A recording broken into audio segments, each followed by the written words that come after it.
Let's continue our discussion of object-oriented programming, and we'll talk about inheritance. We've seen a little bit of inheritance. We've looked at interfaces as well.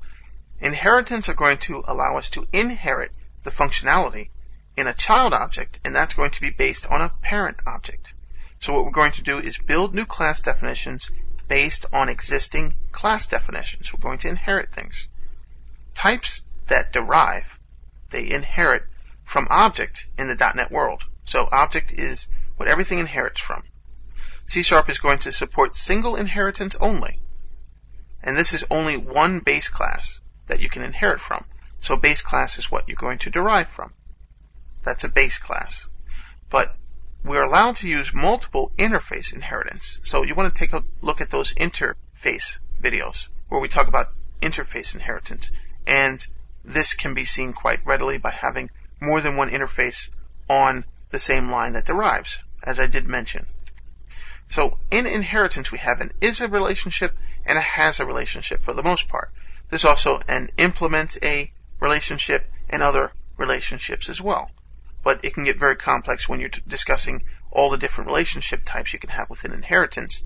Classic inheritance is actually when you reference something like a car is a vehicle, meaning that you have a vehicle object and then a car is going to derive from a vehicle object. A motorcycle could also be a vehicle. So that's classic inheritance. You can also think in terms of a dog as an animal, where dog is going to derive from an animal class. There's also containment and delegation, where you can think in terms of a car has a motor, a car has a radio. So it's a different relationship there. And then implement a. And this allows multi-inheritance by implementing interfaces, as I mentioned. So classic inheritance is one of the main ways to look at things. Now a class is going to inherit the members of its direct base class. It depends on what the members are actually. A class is going to implicitly contain all the members of its direct base class, but it's not going to include instance constructors, destructors, and static constructors. So it's not going to include any constructors or destructors. And we know constructors are going to initialize our classes and destructors are going to destroy them if you need to have destructors. Inheritance is going to allow us to actually reuse the code, and this is going to eliminate us from needing that original source code. You should have the original source code, but you don't need it in order to use that class. And it also relieves broken code scenarios. It helps to relieve broken code scenarios. And like I mentioned before, we have families of objects that are classes, and we're dealing with specialization and generalization.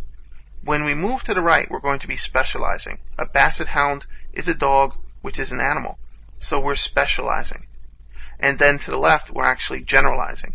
A basset hound is a dog, which is an animal. And this is how you can look at a base class, superclass, parent, however you want to define that. Derived classes here, subclass, child class, how you want to define it.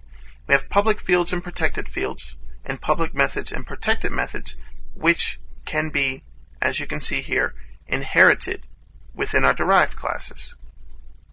And of course we can override methods as well, and we'll explain overriding and the difference between overloading and overriding. We've seen overloading, and now we'll take a look at overriding. But these constructors, destructors, and private fields and methods, these are not going to be inherited.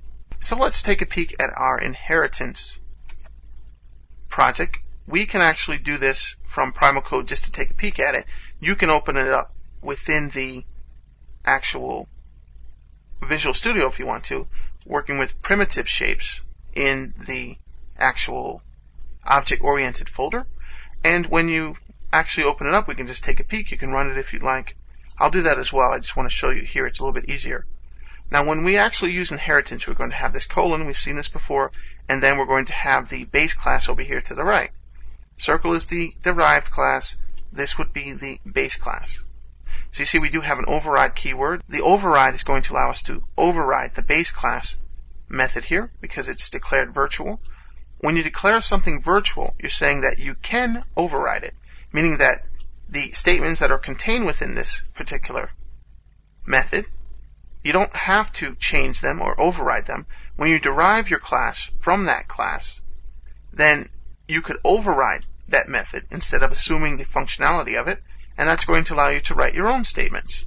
So that's how the override works. We'll talk about that a little bit more, and also how virtual works. Virtual is for your base classes, and then the same method call, what am I, in your derived classes, they're going to use override to actually keep that relationship, to make that relationship work. Virtual, well, you can override it. You can write your own code if you want to. You don't have to use this. All right, well, I think I will. So I'll use the override keyword, and then I'll be able to put my own statement there. So that's how that works. And then you can see an example of working with the primitive shapes to work with some inheritance. We're just creating an array of objects here, and then we're creating an object for each of the array items, and we're using a new circle, a square, and a triangle. And then we're using a for each of those in the array to actually print out that what am I 3 different times using the object. The objects here are different objects, but they're derived from the same object, so it makes it very easy to actually work with one variable from primitive shapes because they derive from that. And we'll look at this in polymorphism as well. There are more examples of inheritance, as we'll see later.